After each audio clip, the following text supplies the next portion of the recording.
Hi friends, कैसे हैं आप सब। एक बार फिर से स्वागत है आप सबका मेरे यूट्यूब चैनल पर प्रैक्टिकल एस्ट्रोलॉजी विद रवीन पुरोहित में। तो फ्रेंड्स, लास्ट वीडियो में हम लोगों ने डिस्कस किया था गज केसरी योग के बारे में। ऐसे ही और भी काफ़ी तरह तरह के अनूठे जो योग हैं वैदिक इंडियन पाराशरी एस्ट्रोलॉजी में, उनके बारे में अपन जो है डिस्कस आगे करते रहेंगे। आज मैं आपसे एक अलग टॉपिक जो है उसके बारे में बात करना चाहूँगा। रिसेंटली मेरे साथ जो एक घटना घटी एस्ट्रोलॉजी से ही रिलेटेड है, उसके बारे में मैं आप लोगों से बात करूँगा। ऑलराइट, बट सबसे पहले हर बार की तरह एक बार फिर आप सबसे रिक्वेस्ट है दैट प्लीज़ लाइक कीजिएगा मेरे इस यूट्यूब वीडियो को एंड सब्सक्राइब करना ना भूलिएगा मेरे इस यूट्यूब चैनल को। एंड पास में जो बेल आइकन है उसे दबाना ना भूलें, बिकॉज ऑफ दैट जब भी मैं वीडियो अपलोड करूँगा तुरंत आप लोगों के पास नोटिफिकेशन आ जाएगा। एंड प्लीज़ शेयर ज़रूर कीजिएगा मेरे इस वीडियो को। ऑलराइट, तो स्टार्ट करते हैं आज का जो डिस्कशन है उसके बारे में। देखिए, आज मैं आपको बताऊंगा कुछ ऐसे केसेस के बारे में जहाँ पर क्यों फलित जो है आपका, जो आपके प्रेडिक्शंस हैं वो बिगड़ जाते हैं और वो काम नहीं कर पाते हैं। ऑलराइट, तो ऐसे क्यों होता है कि आपने जो प्रेडिक्ट किया उसका एकदम उल्टा हो जाए, या जो आपने सोचा था आपकी जो हॉरोस्कोप है उसको एनालाइज करके और उसका एकदम ही उल्टा रिजल्ट आ जाए, ऐसा क्यों होता है। तो मैं आपको एक छोटे से इस केस के माध्यम से मैं आप लोगों को समझाऊंगा। देखिए, गंडांत एक विषय होता है एस्ट्रोलॉजी में। ऑलराइट, एक लगन जो होता है, एक लग्न कुंडली जो होती है वो होती है 30 डिग्रीज़ की। ऑलराइट, 30 डिग्रीज़ हुए नहीं और लगन चेंज हो जाता है वहाँ पे। जैसे मिथुन लगन है किसी का 25.6 डिग्रीज़ का, तो विद इन फ्यू मिनट्स, थोड़े से मिनट के बाद वो लगन चेंज हो जाएगा 30 डिग्री पूर्ण होते ही, और कर्क लगन जो है वो स्टार्ट हो जाएगा। ठीक है, तो कुछ ऐसे जन्म होते हैं जो एकदम गंडांत के बीच में होते हैं। मतलब या तो कोई लगन जस्ट स्टार्ट हुआ ही है उस टाइम का लगन, या कोई लगन ख़त्म होने वाला है घड़ियों में, क्लॉक में, तो उस टाइम का जन्म। जैसे मान लीजिए कोई तुला लग्न की हॉरोस्कोप है, आपका जन्म हुआ 2:05 मान लीजिए, एक बार के लिए फॉर एन एग्जांपल, 2:05 पे आपका जन्म हुआ तुला लगन पे। ऑलराइट, और 2:03 पे जो है कन्या लगन ख़त्म हुआ था। तो ऐसे केसेस में मेरी हमेशा सलाह ये रहती है, जब भी मेरे पास कोई ऐसी हॉरोस्कोप आती है जो इनका लग्न एकदम गंडांत पे हो, तो मैं सबसे पहले तो प्रेडिक्ट करने से ही मना कर देता हूँ। फिर भी अगर वो बहुत इंसिस्ट करे मुझे, तो मैं प्रेडिक्ट करने का रिस्क लेता हूँ। और ये एक बहुत ही रिस्की प्रेडिक्शंस होता है, बिकॉज इसका मैं आपको रीज़न बताऊँगा। गंडांत पे जो लग्न होता है, ऐसा माना जाता है कि वो जो लग्न कुंडली बनी है उसका तो वो लग्न कुंडली फल देगी ही देगी, लेकिन उससे जस्ट पहले का जो लगन था, जैसे मैंने आप लोगों को तुला लगन के बारे में भी बताया, तो उससे जस्ट पहले का एक कन्या लगन जो था, उससे भी रिलेटेड कोई ना कोई ग्रह जो है वो प्लैनेट्स उसका फल देने लगेंगे। जैसे मान लीजिए बुध है, अगर कन्या लगन की कुंडली होती तो बुध जो है लग्न में स्वराशि का, उच्च राशि का विराजमान होता। लेकिन अगर जन्म 2:03 की बजाय 2:05 में हो जाता, तुला लगन स्टार्ट हो जाता, तो वो बुध जो है वो तो द्वादश भाव में विराजमान हो जाता। ऑलराइट, तो लेकिन कई बार ऐसा देखा गया है या माना गया है उस बुध ने फल जो है वो लगन का ही दिया है। तो ऐसे भी केसेस होते हैं, इन्हें कहते हैं गंडांत। ऑलराइट, इनका जो प्रेडिक्शन है वो करना बहुत ही मुश्किल होता है। मेरे पास रिसेंटली एक हॉरोस्कोप मैंने देखी थी। एक्चुअली मेरे जो पास में जो रिकॉर्ड्स हैं उनमें मैंने ऐसे ही कोई एक केस जो है वो घटित होने वाला था, करीबी था केस घटित होने के, तो मैंने एक हॉरोस्कोप का प्रेडिक्ट करने की मैंने ट्राई की। हुआ क्या, मैंने इस चीज़ पे ध्यान नहीं दिया था, मुझसे गलती हुई, मैंने इस चीज़ पे ध्यान नहीं दिया था कि वो लग्न गंडांत पे है, और 29 पॉइंट समथिंग डिग्रीज़ का तुला लगन था वो। ठीक है, तो मैंने उसको प्रेडिक्ट करने की मैंने कोशिश की, और वो केस जो है हुआ एकदम उसका विपरीत। मैंने वापस उसे एनालाइज़ किया जैसे ही वो केस हुआ कि ऐसा क्यों हुआ, इसका कारण क्या था। फिर मुझे ध्यान पड़ा कि ये जो लग्न है ये गंडांत में था। ऑलराइट, तो ये वृश्चिक लगन जो है उसका थोड़ा सा वो प्लैनेट जो है वो फल दे रहे थे। तुला लगन के जस्ट बाद का जो लगन आता है, तो ऐसे ही देखिए कुछ केसेस होते हैं जहाँ पर एक मतलब अगर कोई हॉरोस्कोप रीड करने में इंटरेस्ट रखता है या किसी का प्रोफेशन भी है या इस हिसाब से, उसको हमेशा इस चीज़ का ध्यान रखना चाहिए। और गंडांत के जो लग्न होता है उनको हमेशा ध्यान से एनालाइज करना चाहिए। जैसे कि आपने देखा होगा, आपने नाम सुना होगा चलित कुंडली के बारे में। भाई ये चलित कुंडली है क्या? चलित कुंडली देखिए, जैसे ही आजकल ऐप सब तरह की है हॉरोस्कोप रीड करने की, तो एक लग्न कुंडली आती है, नवांश कुंडली आती है, फिर एक आती है निरन भाव चलित कुंडली। भाई ये क्या चीज़ है? आप देखेंगे कि लग्न के अंदर सूर्य विराजमान है, लेकिन चलित कुंडली के अंदर वो सेकंड हाउस में आया हुआ है सूर्य, तो आप मानेंगे किसे? वहाँ पे उसकी राशि चेंज हो रही है। कर्क लगन में मान लीजिए ना सूर्य विराजमान है लगन में, भाव चलित में वो आ रहा है उसमें सेकंड हाउस में, तो क्या उसे आप सिंह राशि का मानेंगे क्या? बिल्कुल नहीं। बहुत बड़ी राज की बात बताऊंगा, चलित कुंडली के लिए बता रहा हूँ।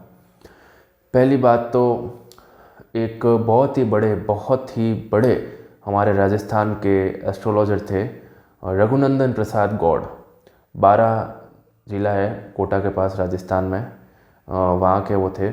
उन्होंने एक बहुत ही सुंदर व्याख्या की थी अपने एक रिकॉर्ड में। उन्होंने अर्ली उनकी थोड़ी सी डेथ जल्दी हो गई थी उनके अर्ली, इसलिए वो आगे और भी अपनी जो रिसर्च है उसको कंटिन्यू नहीं कर पाए। उन्होंने लिखा था कि जो ज्ञानी ज्योतिष होते हैं वो कभी भी चलित के अंदर राशि नहीं लिखते। वो सिर्फ और सिर्फ जो है टेवा बना करके, मतलब उसको जो हॉरोस्कोप की वो जो कुंडली है उसे बना करके, और प्लैनेट्स जो है उनकी पोजीशंस जो है उनको लिख देते हैं प्लैनेट्स को, जहाँ जिस भाव में जो प्लैनेट आ रहा है। चलित की बात कर रहा हूँ, लेकिन वहाँ पे वो राशि कभी नहीं लिखते हैं। इसका मतलब ये है कि ये जो ऐप आपको बताती है या जिस तरह का ये शो करती है रीडिंग्स आपको चलित भाव में, ग्रह कभी भी अपनी राशि चलित में चेंज नहीं करेगा।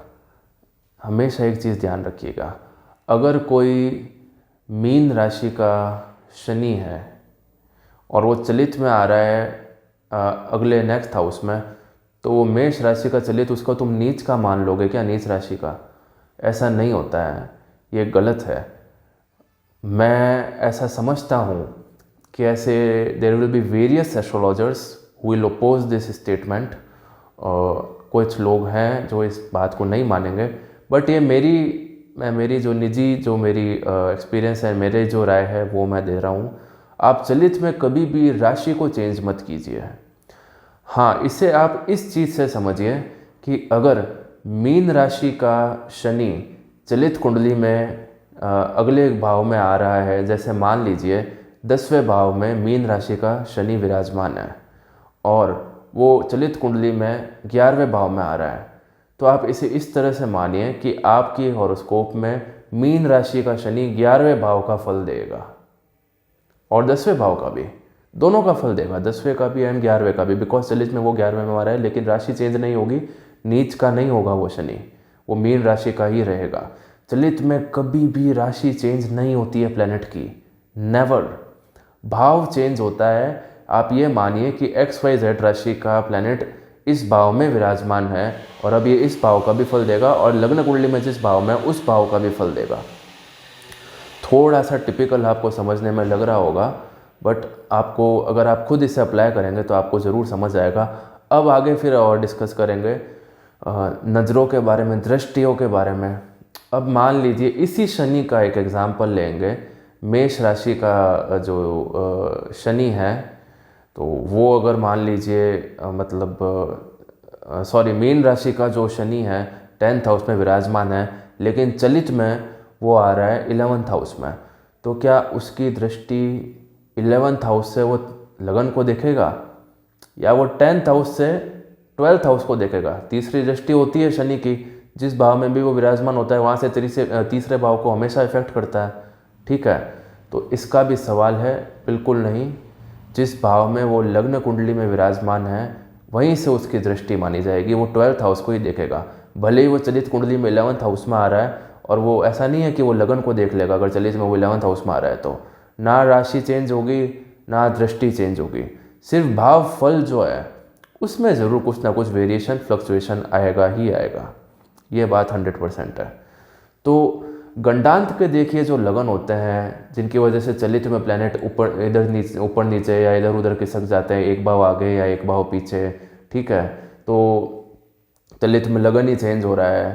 तो ये देखिए, ये गंडांत की जो हॉरोस्कोप है इनके प्रेडिक्शन करना बहुत मुश्किल होता है। 0 डिग्री की लगन हो गई, 1 डिग्री की लगन हो गई, 0.5 डिग्री की लगन हो गई, 29 डिग्री की लगन हो गई, 29.5 डिग्री की लगन हो गई। इनके प्रेडिक्शन करने से एक एस्ट्रोलॉजर को बचना चाहिए, या बहुत ही सतर्कता से इनके जो है प्रेडिक्शन जो है ऐसी हॉरोस्कोप के एक एस्ट्रोलॉजर को देने चाहिए। ये मेरा एक्सपीरियंस है जो मैंने आप लोगों को शेयर किया है। मैंने आप लोगों को आज गंडांत की जो लगन होते हैं उनके बारे में बताया है। थोड़ी सी मैंने कोशिश की है चलित भाव चलित कुंडली जो होती है उसके बारे में बताने की। तो आशा करता हूँ आप लोगों को समझ आया होगा। मैंने आप लोगों को लास्ट वीडियो में गज केसरी योग के बारे में भी बताया था। अब इसी गज केसरी योग को अगर आपने मेरा लास्ट वीडियो देखा हो तो, कि मान लीजिए लग्न में बृहस्पति विराजमान है, ठीक है, और 7th हाउस में चंद्रमा विराजमान है, दोनों एक दूसरे से केंद्र में हो गए, गजकेसरी योग आपके कुंडली में फॉर्म हो गया। लेकिन आपने जैसे ही चलित कुंडली चेक करी तो लग्न में बृहस्पति तो विराजमान है लेकिन चंद्रमा आ गया है 8th हाउस में। तो अब आप इसे गजकेसरी योग मानेंगे या नहीं मानेंगे, ये बताइए। मेरा ऐसा मानना है या मेरा ऐसा कहना है कि ज़रूर गजकेसरी योग मानेंगे, बट चूँकि चंद्रमा ने अपनी भाव जो है चेंज किया है चलित में, वो 8th हाउस का भी अब फल देगा। तो चंद्रमा बिगड़ चुका है, चलित में प्लैनेट इधर उधर होते ही उसके रिजल्ट में फ्लक्चुएशंस आ जाते हैं। तो गजकेसरी योग जो है उसमें भी फ्लक्चुएशन आएंगे। गजकेसरी योग का इतना अच्छा इफेक्ट आपको नहीं मिल पाएगा। तो ये एक बहुत ही अनूठा हट करके अलग रहस्य आपको मैंने आज बताया, डिस्कस किया मैंने आप लोगों से चलित कुंडली और गंडांत लगन के बारे में। आशा करता हूँ आप लोगों को आज का जो मेरा वीडियो है वो ज़रूर समझ आया होगा। अगर किसी भी तरह की कोई प्रॉब्लम आ रही है समझने में तो आप लोग मुझसे ज़रूर पूछ सकते हैं कमेंट सेक्शन में। मैं 100% आप लोगों को रिप्लाई करूँगा। और नेक्स्ट वीडियो जो है वो और कोई एक नई चीज़ के बारे में डिस्कस करेंगे, मिलेंगे नेक्स्ट वीडियो में। नए व्यूअर है तो प्लीज़ काइंडली सब्सक्राइब ज़रूर कीजिएगा मेरे इस चैनल को। नया साल आ रहा है, आप लोगों को नए साल की बहुत बहुत बधाई। आप और आपके परिवार जो है समृद्ध होते रहें और आप लोग सब खुश रहें। आप लोगों का नया साल बहुत ही अच्छा बीते।